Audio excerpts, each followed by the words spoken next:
You're watching UNICEF Television.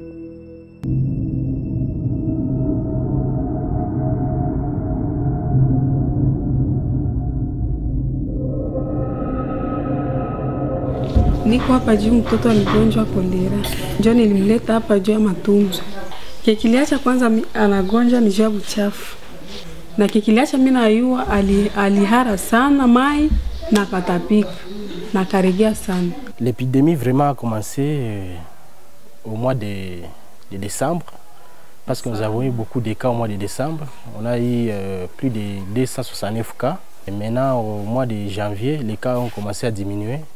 On a eu à peu près 169 cas de choléra. Et ce mois de février aussi, on a eu 81 cas. Non, ce n'est pas du nouveau, parce que c'est depuis 2003 qu'on a commencé à traiter le choléra ici. Ici, vraiment, il n'y a pas de l'eau potable, les gens puisent de l'eau au lac, et c'est pour cela qu'ils attrapent le choléra.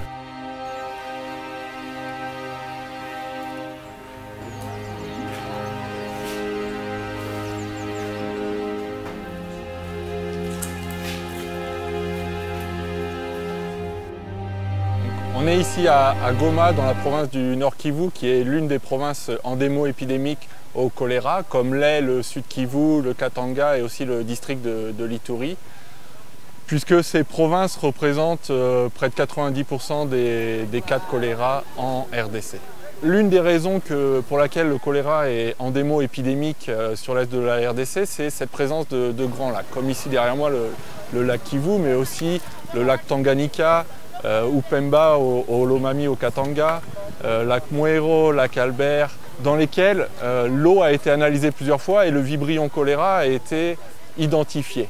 Ici, à Goma, en période normale, il y a environ 500 mètres cubes d'eau par jour qui sont puisés par la population.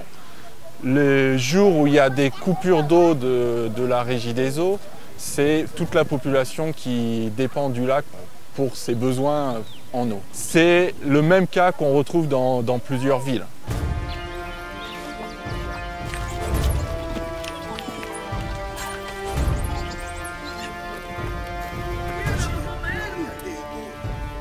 Ici nous sommes à Bouchara, c'est dans le territoire de Nyiragongo, et où nous avons érigé une citerne ou un réservoir en béton armé de 700 mètres cubes de capacité. Cette citerne devra permettre, une fois remplie en eau, de pouvoir refouler de l'eau vers toute la ville selon deux axes principaux, l'un allant vers l'aéroport et un autre descendant tout droit vers la ville et les quartiers nord de la ville. Ça veut dire les quartiers Majengo, Katoi, Kasika, et le tout étant interconnecté par un réseau long de 23 km que Mercy Corps a installé pour pouvoir se connecter au réseau actuellement existant. Depuis l'époque coloniale, le système avait été installé et il fait de cela plus de 50 ans, mais il n'avait pas encore été mis à niveau.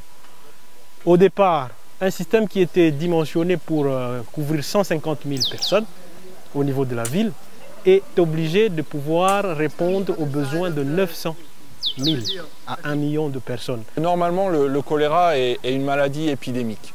Ici, dans ce contexte endémo-épidémique, on a dû adapter la stratégie de lutte et travailler non pas uniquement sur le court terme, sur une stratégie de réponse rapide, mais également sur une stratégie à moyen terme. Donc concrètement, on travaille sur trois aspects. La lutte d'urgence, la reprise communautaire de la lutte contre le choléra et finalement la lutte durable contre le choléra. Ce système devra aider à combattre le choléra essentiellement en donnant un peu plus d'eau pour la ville, en donnant de l'eau potable et traitée à travers le système urbain d'eau pour toute la ville de Goma. This current phase, which includes the rehabilitation of 2 pumping stations, installation of this 700,000 liter reservoir, and 23 kilometers of pipeline, cost about $5 million. It'll serve 350,000 people here in Goma. And the life of the system is about 20 to 30 years, so that comes out to about 50 cents, US cents, per beneficiary per year. So it's very cost efficient in terms of providing clean water, in terms of the fight against cholera. La lutte d'urgence coûte environ 7-10 millions de dollars suivant les années, suivant les épidémies. Mais dans un contexte endémo-épidémique, c'est un petit peu tourné en rond. Ça fait déjà plusieurs années qu'on fait ça et ça peut durer encore plusieurs années. Donc nous, ce qu'on essaye de plaidoyer pour, c'est la lutte durable.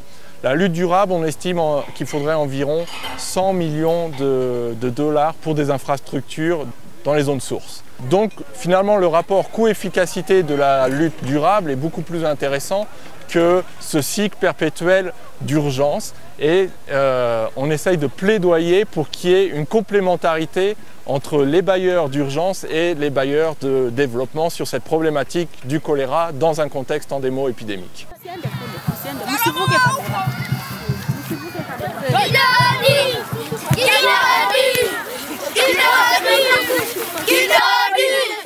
Kidani!